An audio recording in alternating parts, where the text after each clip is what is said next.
23 февраля 2014 года в городе Москва лидер партии ЛДПР, член Государственного совета Российской Федерации Владимир Жириновский, выступая на митинге, озвучил призыв к присоединению центральноазиатских государств, в том числе и Казахстана, к Российской Федерации.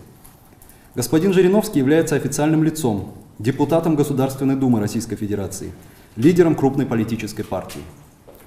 По нашему мнению, обладателю столь высоких государственных постов следует серьезно и ответственно подходить к своим публичным заявлениям. Необходимо отметить, что данный политик уже не в первый раз допускает неприемлемые высказывания в адрес нашей страны.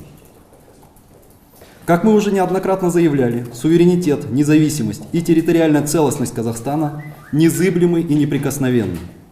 И любые попытки посягательства на них будут решительно пресекаться государственными органами РК.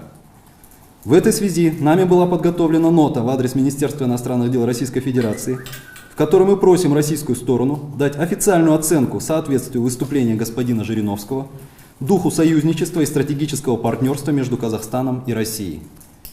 В настоящее время Министерством иностранных дел Казахстана рассматривается возможность применения персонального отношения господина Жириновского мер дипломатического характера. Примеры бывают самые разнообразные, например, включение в список лиц, нежелательных для посещения территории нашей страны. Но пока конкретно о том, какие меры будут применены, я сказать не могу. Никаких республик в Средней Азии. Среднеазиатский федеральный округ. Главный город Верный. Сегодня у него чужое название Алма-Ата, мой родной город. Его придумали. Узбекистан, Киргизия, Таджикистан, Туркмения, Казахстан. Среднеазиатский федеральный округ. А для Малороссии, значит, Малороссийский федеральный округ.